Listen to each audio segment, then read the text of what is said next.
시청자 여러분 안녕하십니까? 국정의 바른 소리를 전합니다. 10월 30일 수요일 KTV 대한뉴스 시작합니다.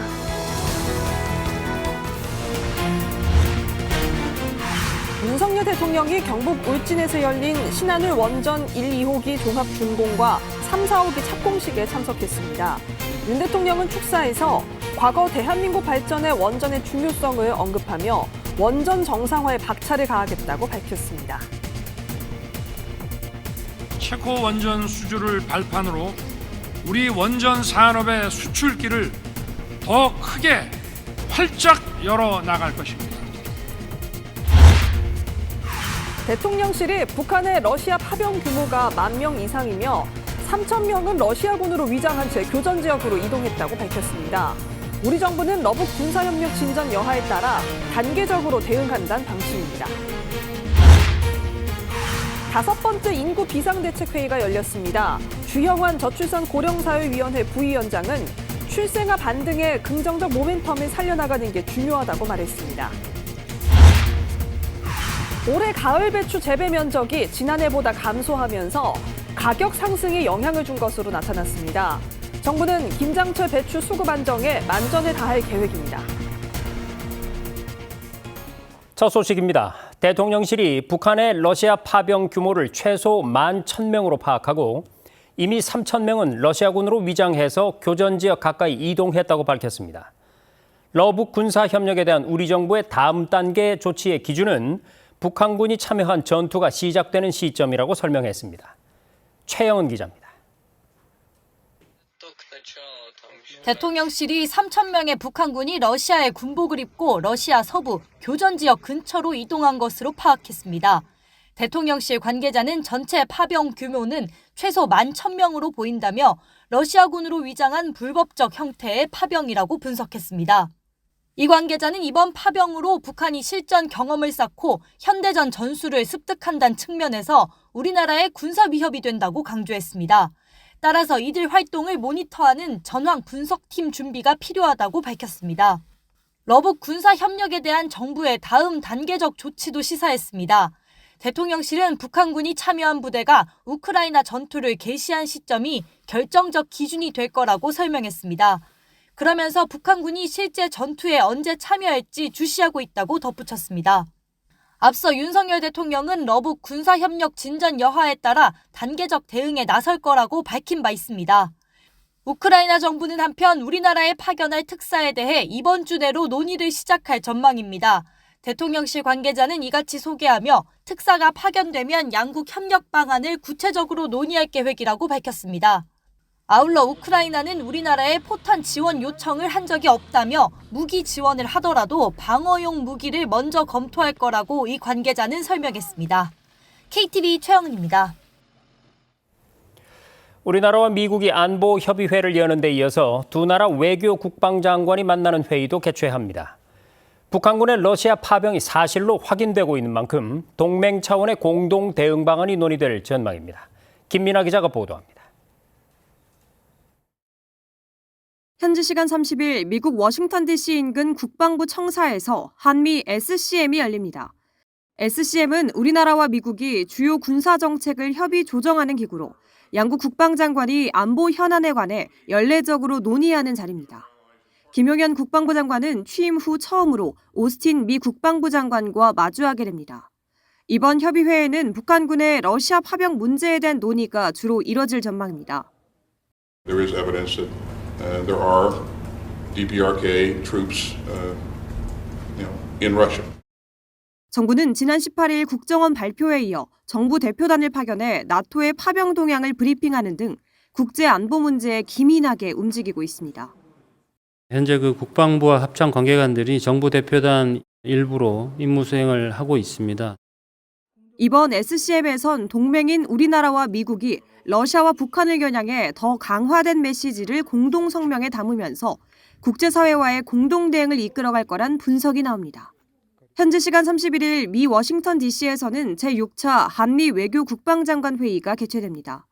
3년 만에 개최되는 이번 회의의 테이블에도 북한의 러시아 파병이 의제로 오를 전망입니다. KTV 김민아입니다. 신한울 원전 1, 2호기의 준공과 함께 3, 4호기가 착공에 들어갔습니다. 현장을 찾은 윤석열 대통령은 우리는 원전 덕분에 경제 성장과 산업화에 성공한 나라라며 앞으로 원전 생태계의 완전한 정상화를 적극적으로 지원하겠다고 밝혔습니다. 이혜진 기자의 보도입니다.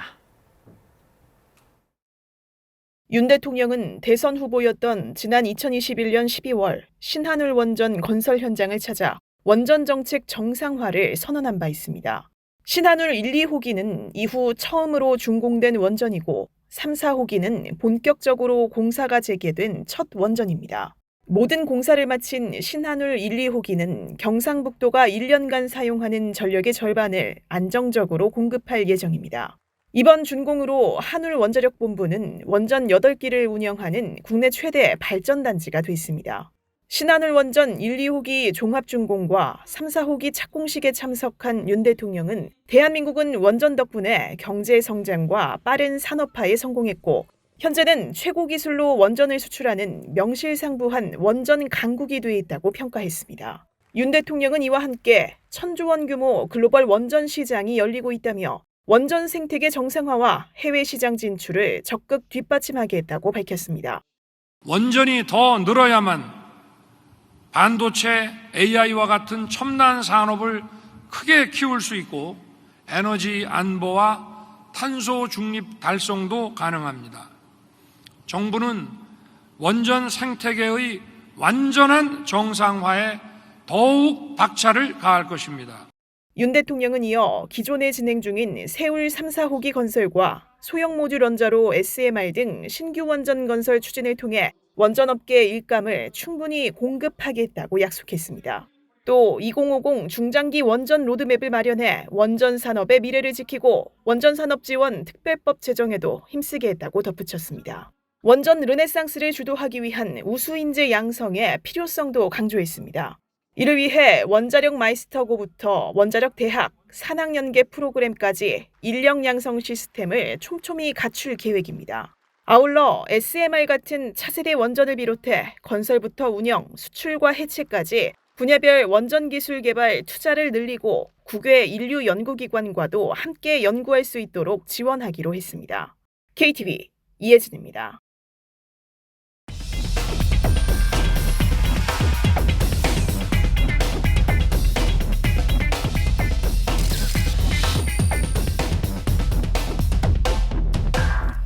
네, 앞서 신한울 원전 1, 2호기 준공에 이어서 3, 4호기의 착공식이 열렸다는 소식 전해드렸는데요. 뉴스룸에 나와 있는 취재기자와 함께 보다 자세한 내용을 들어보겠습니다.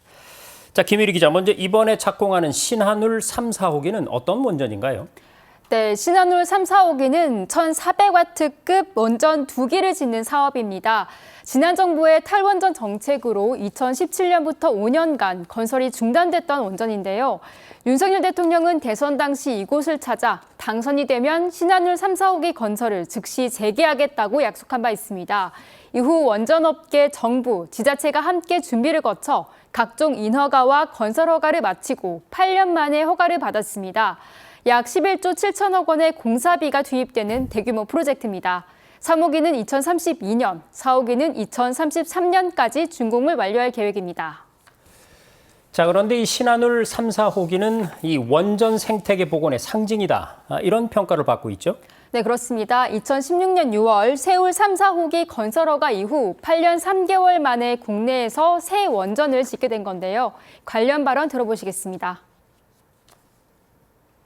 고사 직전까지 갔던 원전 생태계를 복원하고 원전 산업이 재도약할 수 있는 계기를 마련하였다는 의미가 있습니다.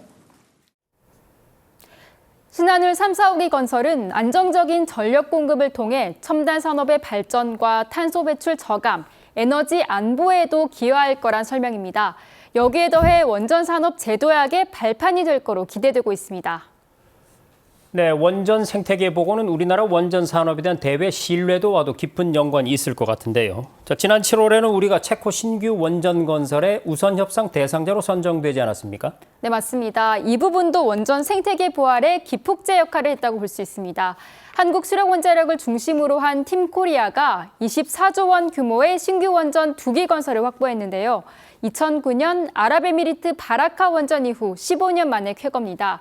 추후 체코 정부가 원전 2기 추가 건설에 나설 때 우리나라의 추가 수주 가능성도 높을 걸로 보입니다. 네, 이 체코 원전 수주권은요, 유럽으로의 원전 수출의 포문을 열었다. 이런 점에서 의미가 클 걸로 보이는데 어떻습니까? 네, 맞습니다. 체코 외에 폴란드, 네덜란드, 루마니아 등도 신규 원전 건설을 추진 중인데요. 줄줄이 이어지는 유럽 시장 원전 수출 경쟁에서도 우위를 선점할 수 있을 거로 전망됩니다. 네, 앞서 윤 대통령도 언급했듯이 원전 르네상스 시대가 도래하고 있다 이런 느낌인데요. 그러면 원전과 관련해서 해외 주요국들은 어떤 관련 산업들을 벌이고 있나요? 네, 인공지능 열풍에 따라 빅테크 기업들이 전력난 해결에 적극적으로 나서고 있습니다. 세계 최대 전자상거래 업체 아마존은 미국 에너지 기업인 도미니언 에너지와 소형 원자로 개발을 위한 계약을 체결했습니다. 아마존 웹 서비스는 전 세계 시장 점유율 1위를 차지하고 있는 클라우드 서비스인데요. AI 데이터 센터 구동을 위한 막대한 전력이 필요하기 때문입니다. 마이크로소프트도 미국 원자력 발전 기업인 콘스텔레이션 에너지와 데이터 센터에 20년간 전력을 공급하는 계약을 체결했습니다. 우리나라도 글로벌 원전 르네상스를 지속적으로 누리기 위해선 우수 인재 양성과 뒷받침할 수 있는 적절한 정책이 필요하겠습니다. 네, 지금까지 신한울 원전 착공 소식, 그리고 원전 세계 시장의 현황과 전망에 대해서 짚어봤습니다. 김일희 기자, 수고 많았습니다.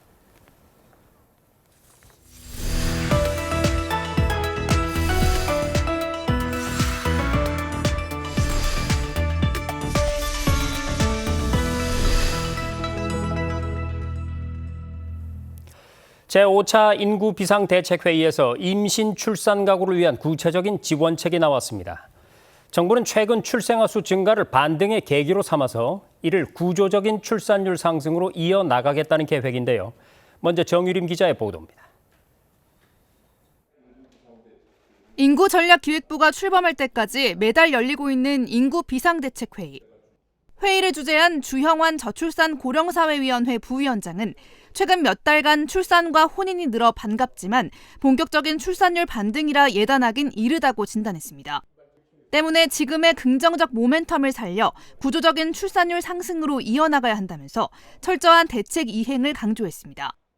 지난 6월 발표한 저출생 추세 관전 대책을 철저히 그리고 차질 없이 이행한 한편 끊임없이 현장과 소통하면서 정책을 보완하는 등 모든 역량을 집중해 나가야 하겠습니다.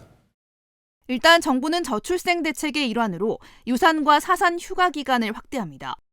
지금은 임신 초기인 11주 이내에 유산이나 사산을 하면 닷새만 쉴 수 있는데 앞으로는 이 기간을 열흘로 늘리는 겁니다. 배우자 유산, 사산, 유급 휴가도 신설해 사흘간 쓸 수 있도록 할 방침입니다. 난임 부부에 대한 의료비 지원 확대 계획도 발표했습니다. 그동안 난자 채취가 되지 않아 난임 시술을 받을 수 없게 된 경우 지방자치단체 지원분을 반환해야 했지만 11월부터는 시술이 중단되더라도 시술 횟수 차감 없이 지자체 의료비를 계속 지원받을 수 있습니다. 임산부 이동 편의도 개선됩니다. 서울, 경기를 오가는 광역버스에 임산부 배려석을 운영하고 임산부 전용 주차구역도 별도로 설치한다는 계획입니다. 산후조리원 서비스의 질과 접근성도 개선될 전망입니다. 조리원 품질 관리를 위해 평가 의무화를 추진하고 출산 지원시설 불모지에 공공산후조리원 확대를 위해 국비 재원인 지방소멸 대응기금을 지원하기로 했습니다. 이 밖에 이용자 상황에 맞춰 임신 출산 지원책을 안내하는 등 맞춤형 정보도 제공할 방침입니다. 한편 정부는 11월부터는 각 부처 산하기관, 전문가 등이 참석하는 부처별 인구 태스크포스를 중심으로 인구 구조 변화에 따른 대응 방안을 논의할 예정입니다. KTV 정유림입니다. 그러면 계속해서 인구 비상대책회의에서 발표된 일가정 양립 지원 방안을 살펴보겠습니다. 정부가 필요에 따라 나눠 쓸 수 있는 일주 단위의 단기 육아휴직 도입을 추진하기로 했습니다. 이 소식은 김경호 기자가 보도합니다. 앞서 일하는 부모 간담회를 열어 워킹맘에게 정책 제언을 들은 정부. 복직을 해서 회사를 다닐 때 아이가 아플 경우에는 개인 연차를 대부분 사용을 하게 되는데 개인 연차 사용이 사실 조금 턱없이 부족하긴 하거든요. 그래서 그 부분은 이제 자녀 육아 기간이 남아있는 분들이라면 남아있는 자녀 육아 기간을 좀 가정보육을 쓸 수 있는 연차로 활용을 할 수 있다든지 그런 제도가 도입이 되면 좋을 것 같습니다.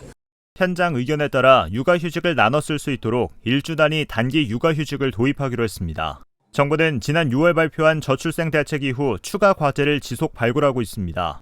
대학생, 대학원생이 육아휴학을 쓸 수 있는 자녀 연령 상한을 초등 전학년으로 확대합니다. 소상공인공제 노란우산은 무이자 대출과 공제금 납부유예 사유에 출산을 포함하기로 했습니다. 기업 내 육아휴직 사용을 확대하기 위한 방안도 마련됐습니다. 정부는 남녀 육아휴직 사용률 공개 대상을 공공기관에서 민간 기업으로 확대합니다. 민간 상장 기업에 대해서도 그 남녀 육아휴직 사용률 등을 사실상 의무적으로 공개하도록 그렇게 해서 민간까지 더욱 확산하도록 하겠습니다. 일가정 양립 우수 중소기업에 대한 정기 세무조사 유예는 내년 1월부터 2년 동안 시행됩니다. 가족 친화 기업과 일생활 균형 우수 기업 선정 사업장이 유예 대상입니다. 저출생 극복을 논의하기 위해 열린 인구 비상대책 회의에서는 청년의 조기 사회 진출 필요성 등이 논의됐습니다. 이 밖에도 한국노동연구원은 청년 일자리 창출을 위해 노동시장 유연화를 위한 사회적 대화가 필요하다고 권고했습니다. 정부는 앞으로도 저출생 극복을 위한 추가 과제를 지속 발굴하고 정책을 보완해 나갈 계획입니다. KTV 김경우입니다. 올해 가을 배추의 재배 면적이 지난해보다 줄면서 가격 상승에 영향을 준 것으로 나타났습니다. 정부는 비축된 물량을 공급하는 등 김장철 배추의 수급 안정에 만전을 기한다는 방침입니다. 박지선 기자의 보도입니다. 올여름 유례 없는 폭염과 폭우로 가을 배추 재배 면적이 지난해보다 감소한 것으로 집계됐습니다.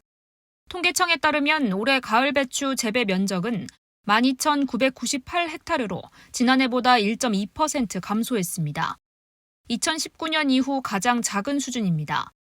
가을무는 지난해보다 무려 19.4% 재배 면적이 줄었는데 이는 관련 통계 집계 이후 최저 수준입니다. 재배 시기인 7월부터 9월 유례없는 폭염과 폭우로 싹이 나지 않은 밭이 많았던 겁니다. 최근 배추와 무 가격이 오름세를 보인 가운데 재배 면적이 줄면서 생산량이 감소한 영향이란 분석이 나옵니다. 실제 한국물가협회는 올해 배추와 무 가격 상승으로 김장 비용이 4인 가족 기준 41만 9,130원으로 지난해보다 19.6% 더 든다고 집계했습니다. 이에 정부는 본격적인 김장철을 앞두고 배추와 무 비축 물량을 공급하는 등 수급 안정에 힘쓰고 있습니다. 농업 현장의 적극적인 생육 관리를 지원해 작황 상황을 호전시켜 11월 중순 이후에는 수급이 다소 안정될 것으로 내다봤습니다. 11월 중순부터는 그 김장채소 무 배추가 본격적으로 출하가 확대됩니다. 소비도 11월 중순부터 이렇게 하시는 것이 좀 합리적이지 않을까 그렇게 판단을 하고 있습니다. 정부는 김장에 쓰이는 농수산물을 최대 반값에 구매할 수 있는 지원책도 마련했습니다. 배추와 무 등은 전국 마트와 시장 18,300곳에서 12월 4일까지 최대 40% 할인 가격에 구매 가능하도록 지원하고 천일염, 새우젓 등은 다음 달 20일부터 열리는 코리아 수산 페스타를 통해 최대 50% 할인 판매할 예정입니다. KTV 박지선입니다. 탄소 중립 녹색 성장위원회를 주재한 한덕수 국무총리가 원전 정상화 등으로 2년 연속 탄소 배출량이 줄어드는 성과가 있었다고 밝혔습니다. 다만 아직은 갈 길이 멀다며 핵심 분야의 정책 추진에 매진해달라고 당부했습니다. 김용민 기자입니다. 올해 전 세계는 기상이변으로 몸살을 앓았습니다. 지구 평균 온도가 산업화 이전보다 1.5도 높아졌고 국내 온열 질환자도 전년보다 31%나 많아졌습니다. 지구온난화에 대한 국제적인 관심이 높아진 상황입니다. 한덕수 국무총리 주재로 열린 탄소중립 녹색성장위원회 전체회의에서 참석자들은 정부의 온실가스 감축 목표 이행점검 결과 등을 논의했습니다. 한 총리는 탈원전 폐지 등으로 배출량 감소에 성과가 있었다고 말했습니다. 원전 정상화 등 무탄소 에너지 확대 및 산업 체질 개선 등으로 2022년에 이어 2년 연속 배출량 감소 성과가 있었습니다. 다만 아직 갈 길이 멀다며 관계부처가 핵심 분야에 대한 정책적 지원을 강화해달라고 당부했습니다. 회의에서는 이와 함께 국제연합에 처음 제출되는 제1차 경련 투명성 보고서가 의결됐습니다. 한국 정부는 파리 협정에 따라 올해부터 2년에 한 번 보고서를 유엔에 제출해야 합니다.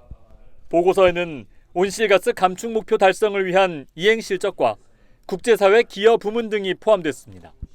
정부는 탄노기와 함께 협업 체계를 갖춰 국내 기업의 탄소 경쟁력 강화 지원을 가속화하겠다고 밝혔습니다. KTV 김용민입니다.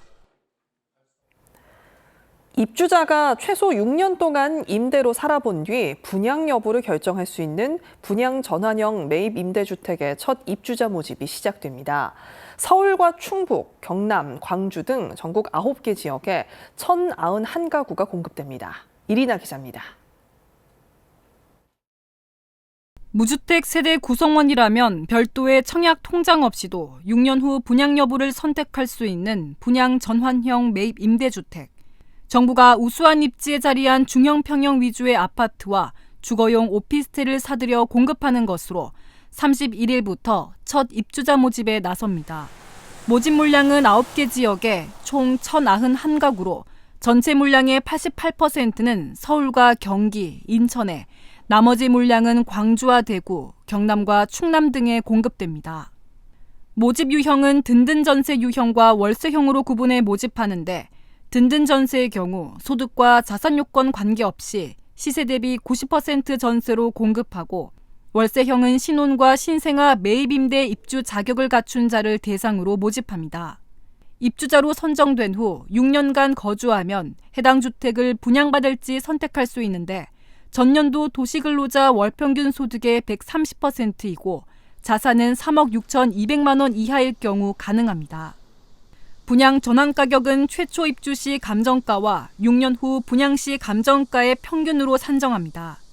분양 전환을 희망하지 않거나 소득과 자산 요건을 넘는 경우에는 든든 전세형의 경우 최대 8년을, 월세형은 14년 동안 임대로 장기간 거주할 수 있습니다.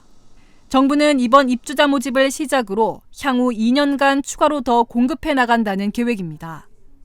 신축 매입은 2년간 수도권 중심으로 11만 호 이상 집중 공급하고 이 중 5만 호는 분양 전환이 가능한 주택으로 공급하겠습니다. 신청 방법과 자격을 비롯해 상세한 주택 위치 등은 31일부터 LH 청약 플러스에서 확인할 수 있습니다. KTV 이리나입니다.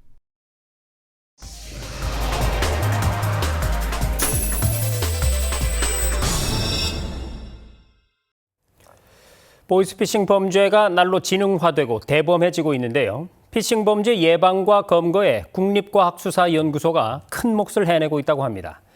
보이스피싱 범죄 음성 데이터와 텍스트를 활용해서 수사 지원과 예방 활동을 벌이는 현장을 윤현석 기자가 취재했습니다.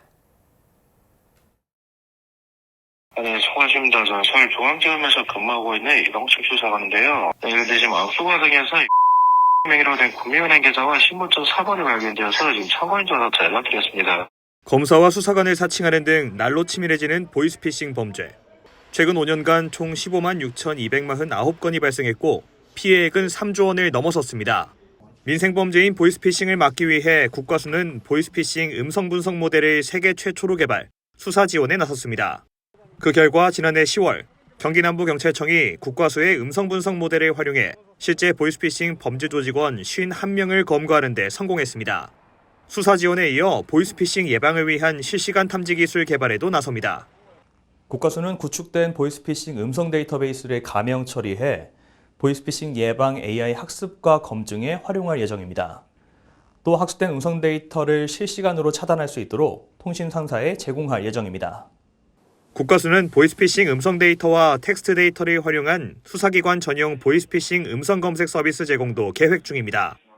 클라우드로 경찰관들이 직접적으로 이제 데이터를 올리고 그리고 해당 스크립트에서 특정 키워드를 찾으면 어떤 통화 내역에 어떤 키워드가 있는지에 대해서 이제 좀 수사관들이 좀 쉽게 손쉽게 수사를 할 수 있는 그런 시스템을 저희가 서비스하려고 계획 중이고요. 이 밖에도 딥페이크를 이용한 신종 보이스피싱 범죄에 대응하기 위해 딥페이크 탐지 기술을 개발, 국과수에서 보유하고 있는 디지털 증거물 인증 서버에 탑재한 뒤 수사기관에 제공할 예정입니다.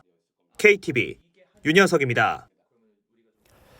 강원 동해시 소재 산란계 농장에서 고병원성 조류 인플루엔자가 확진된 가운데 한덕수 국무총리가 초동 방역에 만전을 기해 추가 확산을 막으라고 긴급 지시했습니다. 한 총리는 농식품부 등 관계 부처에 긴급 행동 지침에 따른 차단 방역을 이행하고 야생 조류 검사 등 감시 체계를 강화하라고 주문했습니다. 또 농장주와 종사자의 차단 방역 수칙 준수를 당부하면서 사육 중인 농가에서 의심 증상이 발견되면 방역 당국으로 즉시 신고해 줄 것을 당부했습니다. 우주항공청이 미 항공우주국 나사와 지속 가능한 달 탐사 환경 구축과 화성 탐사 준비 협력을 추진하기 위해서 아르테미스 연구 협약을 체결했습니다. 이에 따라 우리나라는 나사와 5번째로 아르테미스 연구 협약을 맺은 국가가 됐습니다. 두 기관은 달 착륙선 개발과 우주통신, 우주인 지원 도구 개발 등 다양한 공동 연구를 수행하게 될 예정으로 한미 우주동맹 강화를 통해 우주 탐사의 지평을 넓힐 것으로 기대됩니다. 내년부터 대출 중도 상환 수수료가 절반 수준으로 낮아질 전망입니다. 김병환 금융위원장은 기자간담회에서 주요 시중은행의 검토 결과를 받아보니 절반 정도 내릴 수 있다는 결과가 나왔다고 말했습니다. 금융당국은 주택담보대출은 0.6에서 0.7% 수준까지, 신용대출은 0.4% 수준까지 조정될 여지가 있다고 설명했습니다.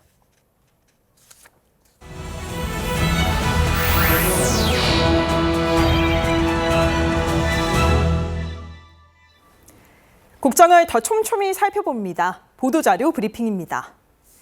수능을 앞두고 기억력, 집중력 향상을 표방한 해외 직구 식품들이 수험생들을 유혹하고 있는데요. 소비자원이 뇌기능 개선을 표방한 19개 해외 직구 식품을 조사한 결과 모든 제품에서 바코파, 석송 등 국내 반입 차단 성분이 확인됐습니다. 또 6개 제품에서는 누펩트, 갈란타민, 비포세틴 등이 검출됐습니다. 이 중 빈포세틴은 과다 복용 시 임신부의 유산 유발, 태아 발달 장애 등 심각한 부작용을 유발할 수 있는 원료인데요. 식약처는 위의 성분이 확인된 제품들에 대해 통관 보류와 온라인 판매 차단을 요청했다며 해외 직구 식품 올바로에서 식품 정보를 확인할 수 있다고 전했습니다. 올 3분기 부패 공익 신고자 78명에게 약 10억 300만 원의 보상금이 지급됐습니다. 이들 신고로 공공기관 환수가 결정된 금액은 약 88억 원인데요.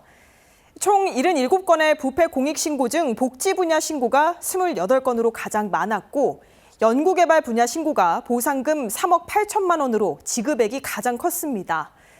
구체적인 사례를 보면 인건비를 부풀려 국가 예산을 부정수급한 업체를 신고한 사람이 1억 4천만 원의 보상금을 받았고요. 비의료인과 의료인이 공모해 개설한 병원을 신고한 사람 또한 1억 3천만 원의 보상금을 받았습니다. 이 밖에 어린이집 보조금, 실업급여 부정수급 신고자들도 보상금 지급 대상에 이름을 올렸는데요. 권익위는 앞으로도 신고자들이 적절한 보상을 받을 수 있도록 적극적인 지원 제도를 운영하겠다고 밝혔습니다. 지난 5월 근로자녀장려금 정기 신청 기간에 깜빡하고 신청을 못했다면 12월 2일까지는 꼭 신청하시기 바랍니다.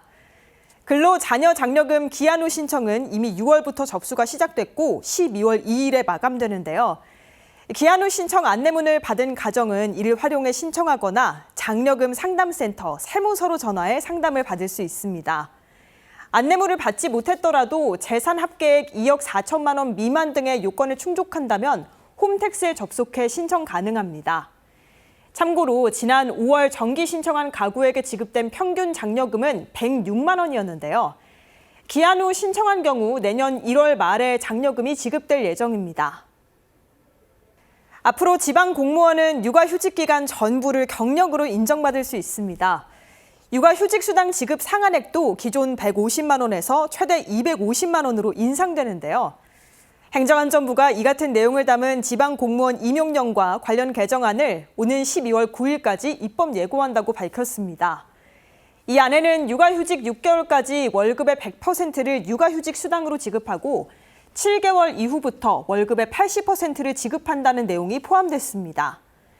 또 육아휴직 대신 시간 선택제 근무를 할 경우 지급하는 육아기 근무시간 단축 수당의 자녀 연령 기준을 확대한다는 내용도 담겼습니다. 개정안에 대한 의견은 우편과 팩스, 국민참여입법센터 등을 통해 제출할 수 있습니다. 지금까지 보도자료 브리핑이었습니다.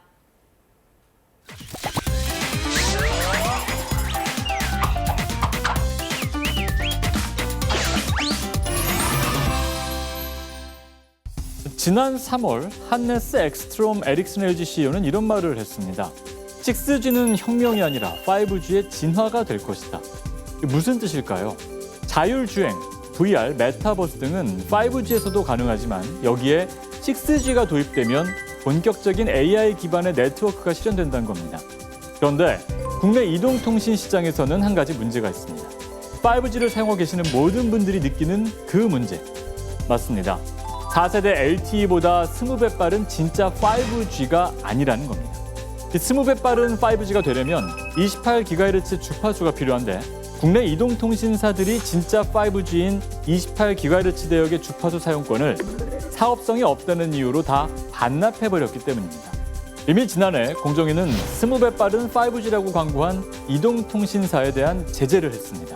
이 때문에 한국은 5G, 5세대 이동통신을 세계에서 처음 상용화했지만 무늬만 5G라는 혹평에서 벗어나지 못하고 있습니다. 하지만 AI 지능형 최연결 네트워크 사회는 분명히 옵니다. 6G 시대를 준비하지 않을 수 없겠죠.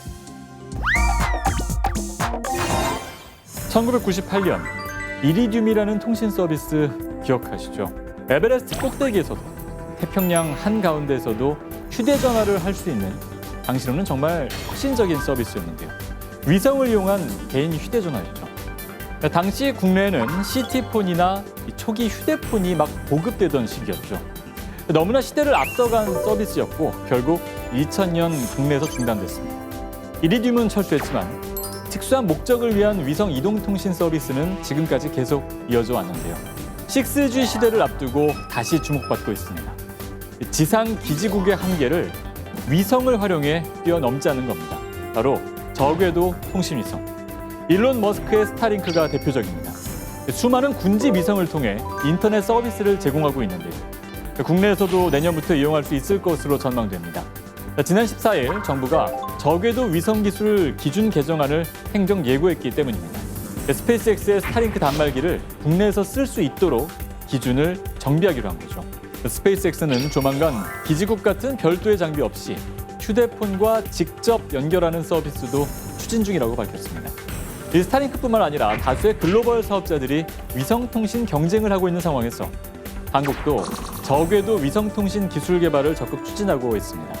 6G의 핵심이 바로 저궤도 위성통신이기 때문입니다. 6G가 실생활에서 완벽하게 구현되기 위해서는 인프라가 제대로 갖춰져야 합니다. 1편에서 5G 주파수 문제부터 말씀드렸던 이유가 바로 이 때문인데요. 기지국을 새롭게 촘촘하게 설치하는 문제는 사업성에 따른 기업의 판단이기 때문에 이를 강요할 수는 없습니다. 결국 비지상망, Non-Terrestrial Networks, NTN에 관심이 쏠리고 있습니다. 이는 통신위성, 무인 항공기 등을 활용한 새로운 네트워크를 말합니다. 앞서 살펴본 저궤도 위성통신 등이 대표적인 예라고 할 수 있는데요. 10월 28일 모바일 코리아 2024가 열렸습니다. 14개 나라 55개 글로벌 기업의 관계자와 연구자들이 참가해 각국의 6G 전략과 기술을 소개했는데요. 한국에서도 지난 15일 2030년까지 위성망 100개를 확보하는 제4차 전파지능 기본 계획이 발표됐고 5월에는 6G 표준 기반의 저궤도 통신위성 2기 발사 사업이 예타에서 통과됐습니다. 비지상망은 기존의 기지국을 포함해 위성까지 아우르는 개념입니다. 4G와 5G, 6G가 각각의 용도에 맞게 공존하게 되는 거죠. NTN이 한국에서도 빠르게 적용되기를 기대해봅니다. 지금까지 SN 뉴스였습니다. 블랙핑크 로제와 팝스타 브루노 마스의 아파트가 세계인들의 사랑을 받으면서 이른바 K-놀이 문화가 주목받고 있습니다. 재미있는 우리 놀이 문화가 K 콘텐츠나 K-푸드 같은 연관 산업의 수출을 촉진하는 톡톡한 촉매제가 되길 기대해봅니다. KTV 대한뉴스 오늘 저희가 준비한 소식은 여기까지입니다. 시청해주신 여러분 고맙습니다.